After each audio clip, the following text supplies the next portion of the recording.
حدیث پاک میں آتا ہے، حدیث قدسی ہے، اللہ پر کیسا بھروسہ رکھنا ہے؟ انا عند ظن عبدی بی، میں اپنے بندے کے گمان کے نزدیک ہوتا ہوں جو مجھ سے رکھے۔ مفتی احمد یار خان نعیمی اس حدیث پاک کے تحت فرماتے ہیں یہاں عبد سے مراد بندہ مومن ہے، یعنی بندہ میرے بارے میں جیسا یقین رکھے گا میں ویسا ہی اس کے ساتھ معاملہ کروں گا۔ بس یہ سمجھ لو آج بات، میرا اللہ بہتر فرمائے گا، رب میرے لیے بہترین فیصلہ کرے گا، وہ مجھے پالنے والا ہے، میری ماں سے زیادہ چاہنے والا، یقین تو کرو نا اس پر۔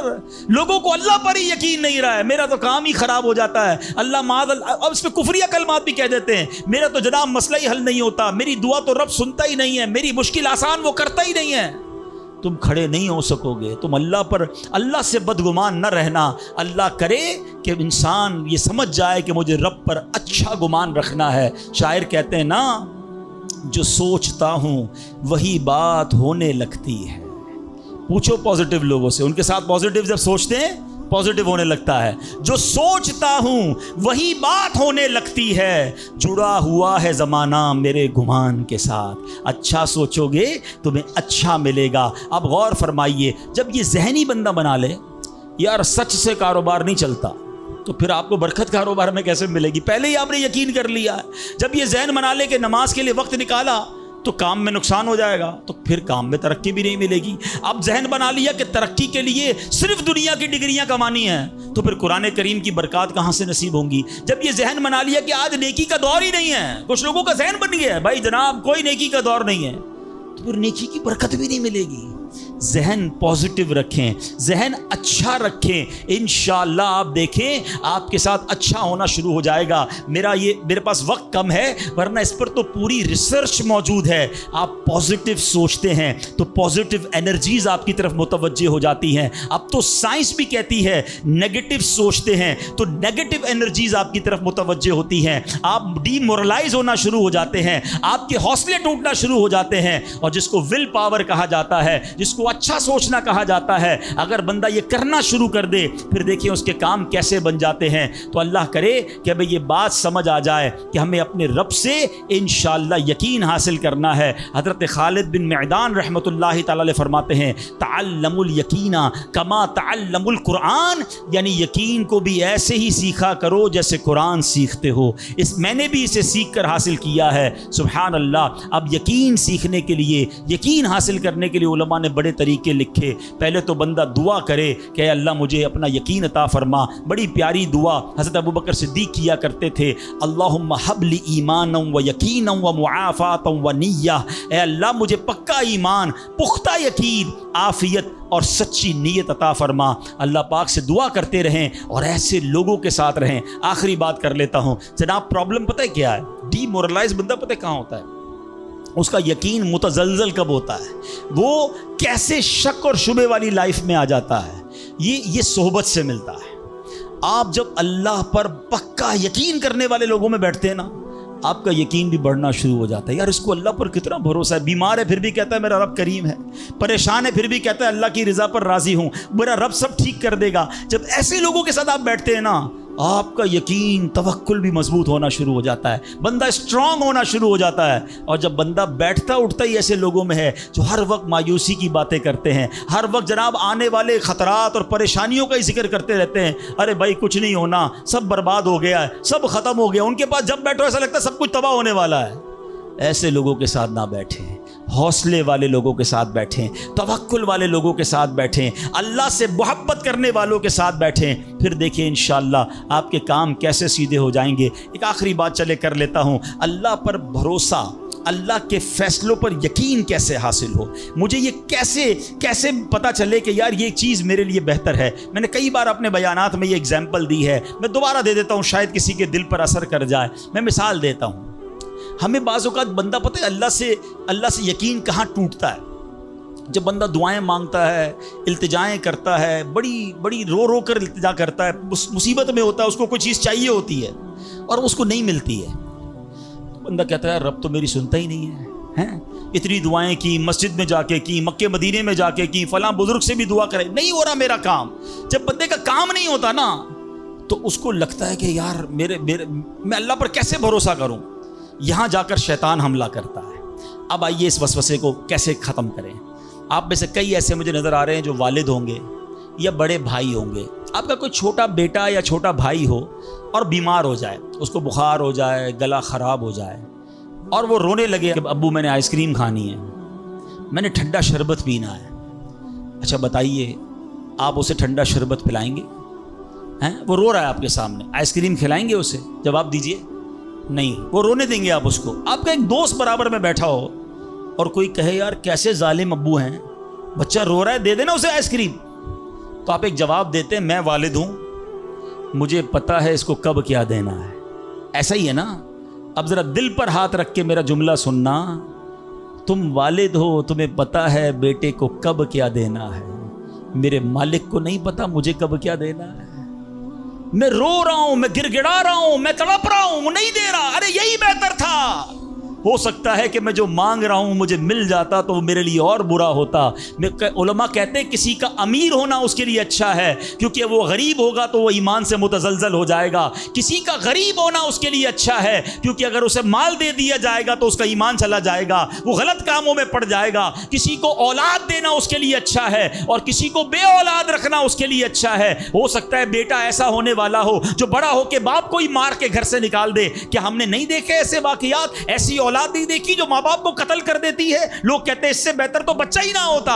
ارے رب بہتر جانتا ہے مجھے کیوں بیٹا نہیں مل رہا, مجھے کیوں بیٹی نہیں مل رہی, مجھے کیوں اولاد نہیں ہو رہی, مجھے کیوں مال نہیں مل رہا, میں اب تک گھر کیوں نہیں لے سکا. ہو سکتا ہے میرے رب نے اس کے بدلے میرے لیے بہت ساری نعمتیں رکھی ہوں. کاش یہ بات سمجھ آ جائے. مجھے ایک بات بتاؤ نا, میری ماں, آپ کی ماں, دنیا میں سب سے زیادہ ہم سے پیار کون کرتا ہے؟ ہماری ماں کرتی ہے. کبھی ماں ہمارے لیے غلط فیصلہ کر سکتی ہے؟ نہیں کر سکتی. ارے جو ماں میرا اچھا سوچتی ہے, اس ماں کے دل میں جس نے ممتا ڈالی ہے, جو کروڑوں ماؤں سے زیادہ مجھے چاہنے والا ہے, وہ میرے بارے میں کیوں نہ اچھا فیصلہ فرمائے گا. کاش یہ یقین آ جائے کہ جو رب نے کیا ہے وہی بہتر کیا ہے. سبحان اللہ. زندگی کا ایک اصول بنا لو, میرا کام, جب آپ کا کام ہو جائے نا تب بھی کہو اللہ کا شکر ہے, اور جب کام نہ ہو کہو جب بھی اللہ کا شکر ہے.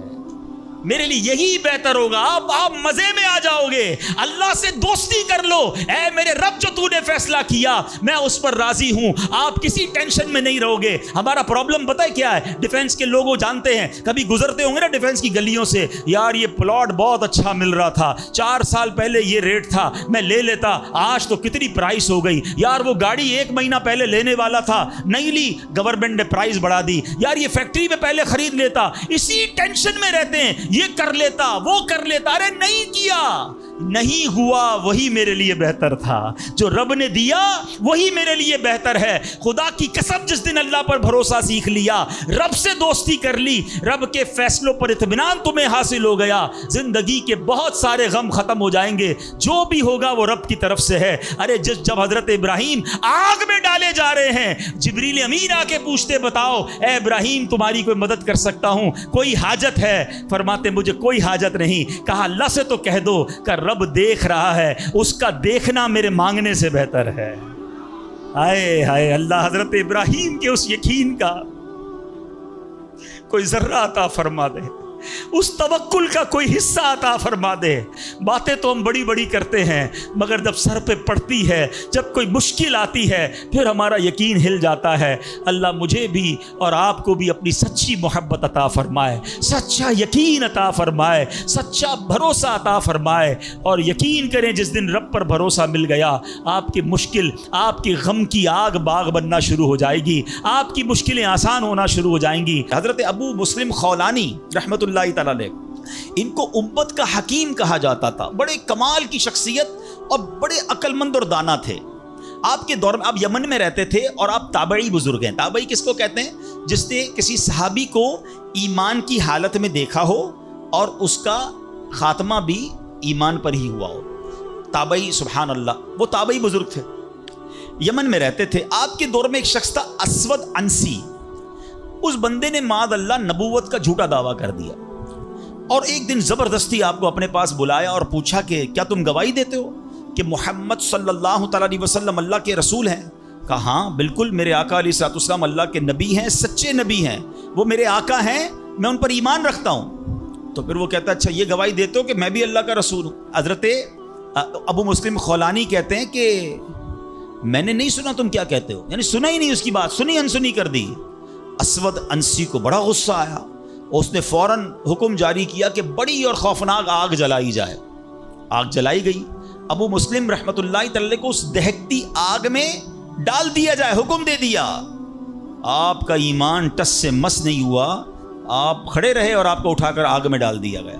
سبحان اللہ، جس رب نے حضرت ابراہیم کے لیے آگ کو ٹھنڈا کیا تھا نا، گلزار کیا تھا، ابو مسلم خولانی رحمت اللہ تعالی کے لیے بھی وہ آگ سلامتی والی ہو گئی، بالکل صحیح سلامت آگ سے باہر آ گئے۔ اسود انسی نے جب یہ دیکھا کہ یہ اتنی بڑی کرامت، اب یہ لوگوں کو پتہ چل جائے گا تو میری تو نبوت کا جو دعویٰ ہے وہ بیڑا غرق ہی ہو جائے گا، تو ان کو آزاد بھی کر دیا اور کہا کہ فوراً یہاں سے آپ چلے جائیں۔ تو آپ کو یمن سے نکال دیا، آپ یمن سے نکلے اور مدینہ منورہ حاضر ہو گئے۔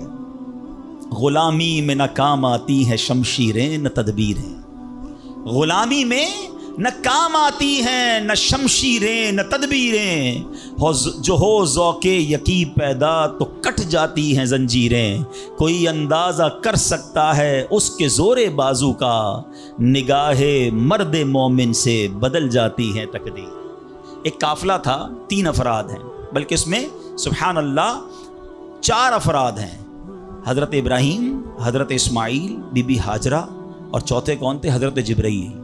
حضرت جبرائیل راستہ بتا رہے ہیں، یہ پورا قافلہ پیچھے پیچھے جا رہا ہے۔ کہاں جا رہا ہے؟ حضرت جبرائیل سے حضرت ابراہیم کو اتنا شوق تھا، پوچھتے ہیں اے جبرائیل ہماری منزل آ گئی؟ کہتے ہیں ابھی اور آگے، ہماری منزل آ گئی؟ کہتے ہیں ابھی اور آگے۔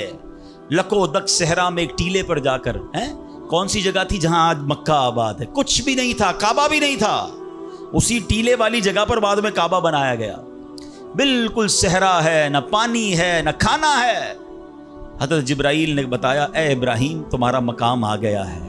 حضرت ابراہیم کی اطاعت دیکھیں کہ وہ بیٹا جو 99 سال کی عمر میں دعاؤں کے بعد ملا ہے، حضرت اسماعیل آپ کو 99 سال دعا کرتے کرتے گزر گئے، پھر ملے تھے، مگر حکم کیا تھا کہ اپنے بیٹے کو، اپنی زوجہ کو وہاں چھوڑ آؤ۔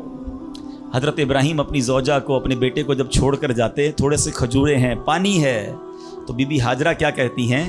3 بار کہا کہ ابراہیم کس کے سہارے چھوڑے جا رہے ہیں، کس کے سہارے چھوڑے جا رہے ہیں؟ حضرت ابراہیم نے جواب نہیں دیا، تو آخر میں کہتی ہیں اللہ امرک بہذا، اے اللہ کے نبی، کیا اللہ پاک نے آپ کو اس کا حکم دیا ہے؟ آپ نے کہا مجھے رب نے حکم دیا ہے۔ اب یقین دیکھیں اس خاتون کا، اس ماں کا یقین دیکھیں جس کا چھوٹا بچہ ساتھ ہے، دودھ پیتا بچہ ساتھ ہے، نہ کوئی انسان نہ پرندہ۔ مگر جب حضرت ابراہیم نے کہا نا کہ ہاں رب کا حکم ہے، تو کیا کہا؟ اے اللہ پاک کے نبی، اگر یہ اللہ پاک کا حکم ہے تو پھر آپ خیر سے جائیں، اللہ ہمیں ضائع نہیں کرے گا۔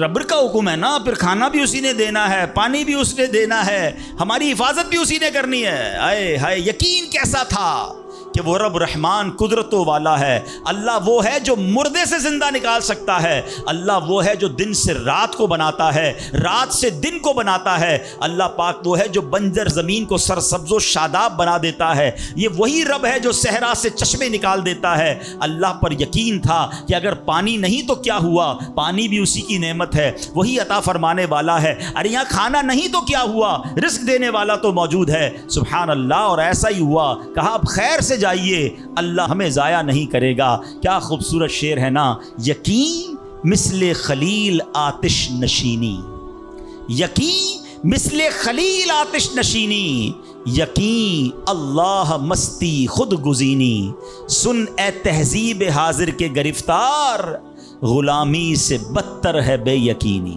کیا ترجمہ ہوا اس کا؟ اس کا معنی کیا ہوا؟ یقین کیا ہے؟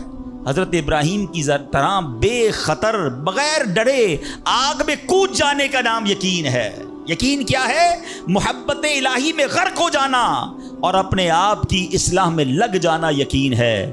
اے دور حاضر کی تہذیب کے دیوانوں، بے یقینی جو ہے وہ غلامی سے بھی بری چیز ہے۔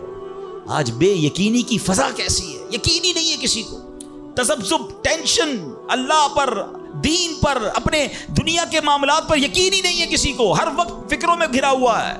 اے میرے پیارے اسلامی بھائیوں، آج غربت عام ہے، مشکلات ہیں، ہر دوسرا آدمی مشکلات میں پھنسا ہوا ہے، لڑائی جھگڑے ہیں، نا اتفاقی ہے، دنیا میں کئی جگہ تو مسلمان بیچارے ظلم و ستم کا شکار ہیں۔ اللہ پاک ان کی غیب سے مدد فرمائے۔ الحمدللہ مسلمانوں نے تاریخ میں شاندار کارنامے سر انجام دیے ہیں، اللہ کریم نے مسلمانوں کو بڑی شان و شوکت سے نوازا ہے، مگر اب حالات کسی اور طرح کے چل رہے ہیں۔ کبھی غور کیا اس کی وجہ کیا ہے؟ اس پر تجزیہ کیا جائے تو ایک بڑی وجہ سامنے یہ آتی ہے کہ مسلمانوں میں بے یقینی بڑھا دی گئی ہے۔ پیارے آقا مکی مدنی مصطفیٰ صلی اللہ تعالیٰ علیہ وسلم کا ذرا فرمان سنیے۔ مشہور صحابی حضرت ابو ہریرہ رضی اللہ تعالیٰ عنہ اس حدیث کے راوی ہیں، رسول ذیشان مکی مدنی سلطان صلی اللہ تعالیٰ علیہ وسلم نے فرمایا ما اخاف علی امتی الا ضعف الیقین، آقا فرماتے مجھے اپنی امت پر خوف نہیں ہے مگر یقین کی کمزوری کا،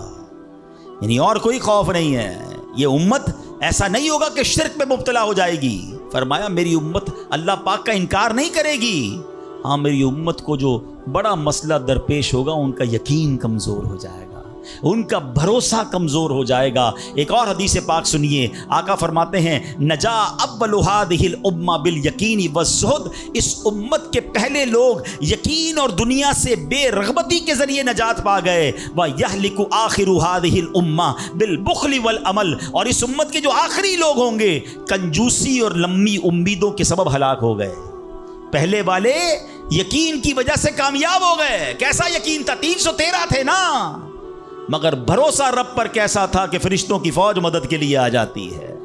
اور بعد والے فرمایا کنجوسی ہوگی، لمبی امیدیں ہوں گی۔ کنجوسی کیوں ہوتی ہے؟ مال خرچ کروں گا ختم ہو جائے گا، یقین نہیں ہے نا، یہ پیسے چلے جائیں گے، زکوٰۃ نہیں دیتے لوگ، اللہ کی راہ میں خرچ نہیں کر رہے، لمبی امیدیں بنائی، یقین نہیں ہے۔ کاش یہ بات سمجھ آ جائے کہ میرے اور آپ کے نصیب میں جو رزق لکھا ہے وہ لکھا ہوا ہے، وہ ہمیں مل کر رہے گا، مگر اسی کی ٹینشن میں زندگی گزر رہی ہے۔ بے یقینی کی کچھ مثالیں میں آپ کو سمجھاتا ہوں۔ ابھی تک شاید کچھ لوگ کہہ رہے ہوں گے یار یہ بات تو ٹھیک کر رہے ہیں، بے یقینی ہونی نہیں چاہیے، مگر ہمیں تو بے یقینی نہیں ہے۔ اب میں کچھ ایگزامپل کے ذریعے سمجھاتا ہوں۔ ہم مانتے تو ہیں اللہ پاک رزق دینے والا ہے، ٹھیک ہے، پھر بھی مال کے پیچھے مارے پھرتے ہیں۔ کوئی لندن پیرس کے ساتھ خواب دیکھ رہا ہے، کشتیوں کے اندر بیٹھ کر، پچھلے دنوں واقعات ہوئے نا، پیسے دے کر وہ ڈنکی لگا کر جاتے ہیں، کوئی راستے میں مر جاتا ہے، کوئی کشتی میں بیچارے ڈوب گئے۔ کیوں؟ یقین نہیں ہے ادھر پیسے نہیں ملیں گے ادھر پیسے ملیں گے، کسی طرح ادھر چلا جاؤں یا مر جاؤں گا بھوکا۔ ذرا غور کیجئے، اے میرے پیارے اسلام بھائی، کو سود کا کام کرتا ہے، کیوں کرتا ہے سود کا کام؟ یقین نہیں ہے نا کہ حلال کماؤں گا تو پیچھے رہ جاؤں گا۔ ملاوٹ، رشوت، ڈاکہ، چوری، اگر ان تمام غلط کاموں کے پیچھے آپ دیکھیں تو یقین نہیں ہوتا کہ یار ملاوٹ نہیں کروں گا تو مال نہیں بکے گا، پیسے والا کیسے بنوں گا، غریب ہی رہ جاؤں گا۔ یقین ختم ہو گیا ہے، جس کی وجہ سے ہر دوسرے آدمی کو جناب غلط کام کرنا ہے۔ آگے چلیے، ہم مانتے ہیں نماز دنیا بھی سنوار دیتی ہے، آخرت بھی سنوار دیتی ہے، سنتے بھی ہیں بولتے بھی ہیں، مگر نماز پر دنیا کو ترجیح دیتے ہیں۔ یار نماز پڑھوں گا تو کاروبار پہ، دکان پہ کون بیٹھے گا؟ ہیں نماز پتہ ہے آخرت اور دنیا سنوار دے گی، یقین نہیں ہے۔ اسی طرح ہم مانتے ہیں کہ مسلمان کی ترقی قرآن پر عمل کرنے میں ہے، مگر نہ قرآن خود پڑھتے ہیں نہ اپنے بچوں کو پڑھاتے ہیں۔ ہم مانتے ہیں کہ اللہ پاک دعائیں قبول فرماتا ہے، مگر بے یقینی ہے، اول تو دعا مانگتے نہیں ہیں، اور مانگتے ہیں تو یقینی نہیں ہوتا۔ اب یقین کریں، علماء نے لکھا ہے کہ جو بندہ بغیر یقین کے ساتھ دعا مانگتا ہے نا، اس کی دعا قبول ہی نہیں ہوتی ہے۔ یعنی مثال دیتا ہوں، آپ بیمار ہیں یا پریشان ہیں یا کوئی مشکل میں ہیں، دعا کرتے ہوئے یہ خیال آ رہا ہے یار مسئلہ حل ہونا تو نہیں ہے، چلو پھر بھی مانگ لیتے ہیں۔ علماء کہتے ہیں حل ہی نہیں ہونا ہے، تمہیں رب پر ہی بھروسہ نہیں ہے۔ اب مثال دیتا ہوں اس کو ایک بلا تمثیل، آپ کا کوئی ملازم ہے، اس کو پیسوں کی ضرورت ہے، اور وہ آپ کے پاس آ کے کہتا ہے صاحب 5000 روپے کی ضرورت ہے، مجھے لگتا تو نہیں آپ دیں گے، چلیں پھر بھی آپ سے مانگ ہی لیتا ہوں۔ آپ بتائیں آپ اس کو پیسے دیں گے یا ڈانٹ دیں گے کہ جب تمہیں مجھ پر یقین ہی نہیں ہے تو آئے کیوں میرے پاس؟ مجھے لگتا تو نہیں آپ میری مدد کریں گے، چلیں پھر بھی آپ سے کہہ دیتا ہوں میری مدد۔ پہلے ہی آپ نے اس بندے کو ناراض کر دیا نا۔ ہم کہتے نہیں ہیں، مگر ہماری بے یقینی یہ کہہ رہی ہوتی ہے، اور اللہ سے دعا کر رہے ہوتے ہیں کہ اللہ مجھے امید تو نہیں تو دے گا، پھر بھی میں مانگ رہا ہوں۔ توبہ توبہ توبہ۔ یقین پتہ ہے کیسے کام کرواتا ہے؟ ایک بڑا پیارا واقعہ ہے، ایک گاؤں میں بارش نہیں ہو رہی تھی اور لوگ پیاسے مر رہے تھے، کئی سال ہو گئے بارش نہیں ہو رہی تھی۔ آخر کار گاؤں والوں نے پلان کیا کہ سارے گاؤں والے جمع ہوتے ہیں اور مل کر دعا کرتے ہیں. نماز استسقا اور اس کا ایک پورا طریقہ ہے دعا کا. ایک قطرہ بارش کا نہیں پڑ رہا تھا, مویشی بھی پیاسے, لوگ بھی پیاسے, کنویں بھی سوکھ گئے تھے. اب جب گراؤنڈ میں لوگ جمع ہوئے نا تو ایک نوجوان ہاتھ میں چھتری لے کر آیا. لوگ اس کا مذاق اڑانے لگے, ارے اللہ کے بندے, سالوں ہو گئے بارش نہیں ہوئی ہیں, تم چھتری لے کر آئے ہو. تو کہتا مانگنے کس سے آیا ہوں, اس رب نے بارش تو دینی ہے, واپسی کیا بھیگتا ہوا جاؤں گا.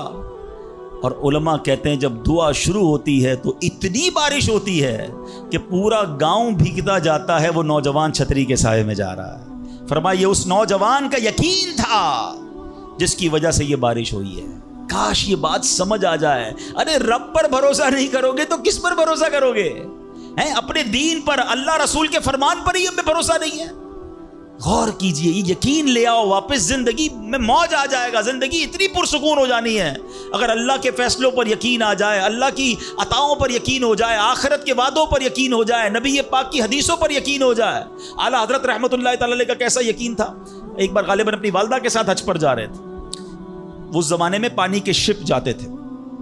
اتنا زبردست رف سی ہو گیا, طوفان آ گیا, لوگ ڈر گئے, کلمے پڑھنے لگے, یہاں تک کہ لوگوں نے کفن نکال لیے کہ چلو کفن پہن لے, ڈوبنے والا ہے جہاز. اعلیٰ حضرت امام اہل سنت مفتی ہیں, ٹھیک ہے نا, اتنے بڑے مفتی ہوتے ہوئے آپ نے بھی والدہ کو کہا میں اللہ کی قسم کھا کر کہتا ہوں جہاز نہیں ڈوبے گا. تھوڑی دیر ہوئی تو ایسا ہی ہوا, جہاز کو کام ڈاؤن ہو گیا, سب خیر سے پہنچ گیا. تو ماں نے کہا بیٹا اتنی بڑی قسم کیسے کھا لی تم نے؟ کہ میں نے نبی پاک علیہ الصلوۃ والسلام کا فرمان سنا ہے, جو کشتی میں بیٹھ کر یہ دعا پڑھ لے, بسم اللہ مجریہا و مرساہا ان ربی لغفور الرحیم, وہ کشتی نہیں ڈوبے گی. میں اللہ کی قسم کھا کے کہتا ہوں کہ میرے نبی نے فرمایا نا, وہ یقین تھا. ہم کتنی بار دعا پڑھتے ہیں مگر دعا پڑھ کے بھی کہتے ہیں پتہ نہیں قبول ہوگی نہیں ہوگی, پڑھ لیتے ہیں. یہ والی چیز نکال دیں. وظیفے ہمارے کیوں نہیں لگتے؟ لوگ کہتے ہیں وظیفہ پڑھ رہا ہوں مسئلہ نہیں ہو رہا, تعویذ لیا پھر بھی مسئلہ. تعویذ پہنتے وقت بھی خیال ہی ہوتا ہے چلو یار پہن لیتے ہیں, پتہ نہیں ہونا ہے نہیں ہو تو کچھ نہیں ہونا. وظیفہ پڑھ لیں اور کہہ رہے پتہ نہیں ہوتا. پہلے یقین لائیں. اچھا ڈاکٹر بھی یہی کہتے ہیں, یہ صرف اب یہ وظائف اور ان چیزوں میں نہیں, آپ اگر ڈاکٹر پر بھی یقین نہ رکھیں نا کہ یار اس کی دوائی پتہ نہیں کام کرتی ہے نہیں کرتی, کیونکہ بہت ساری چیزوں کے پیچھے یقین, ول پاور. بڑا خوبصورت جملہ میں نے کتاب میں پڑھا تھا کہ جو لوگ کہتے ہیں یہ ہو جائے گا ان سے ہو جاتا ہے, جو لوگ کہتے ہیں یہ نہیں ہوگا ان سے نہیں ہوتا ہے. کاش یہ بات سمجھ آ جائے آپ کو. ہو جائے گا, اب کر لو گے. بڑے بڑے کام لوگ کر جاتے ہیں, میں کر لوں گا انشاءاللہ, پتہ نہیں ہوگا نہیں ہوگا, ٹرائی کر لیتا ہوں, پہلے ہی سمجھ لو نہیں ہوگا. اندر حوصلہ تو لائیں نا, یقین تو لائیں. اگر رب پر ہی بھروسہ نہیں ہوگا تو ہم کدھر جائیں گے؟ صدیق اکبر رضی اللہ تعالیٰ عنہ, مسلمانوں کے پہلے خلیفہ, جب آپ نے یہ آیت پڑھی نا قرآن پاک میں اللہ ارشاد فرماتا ہے وَمَا مِن دَابَّةٍ فِي الْأَرْضِ إِلَّا عَلَى اللَّهِ رِزْقُهَا. اللہ فرماتا ہے اور زمین پر چلنے والا کوئی جاندار ایسا نہیں جس کا رزق اللہ کے ذمہ کرم پر نہ ہو. آپ فرماتے کہ جب سے میں نے یہ آیت پڑھ لی خدا کی قسم میں نے روزی کی فکر کرنا چھوڑ دی ہے, کہ جب اللہ نے ہر کسی کا رزق اپنے ذمے پہ لے لیا تو مجھے کس بات کی ٹینشن ہے. کاش ہمیں یہ بات سمجھ آ جائے کہ ہمیں اب ذرا غور کریں. ابھی یہ اجتماع ختم ہوگا, اگر میں آپ سب کو کہوں کہ بتائیں آپ کے لیے کیا دعا کروانی ہے, تو تقریباً 70-80% لوگوں نے پتہ ہے کیا کہنا ہے, حضور روزی میں برکت کی دعا کر دیں, کاروبار میں برکت کی دعا کر دیں, نوکری نہیں لگ رہی اس کی دعا کر دیں. میں نہیں کہتا یہ دعا نہیں کرنی چاہیے, اللہ سے نہیں مانگیں گے تو کس سے مانگیں گے؟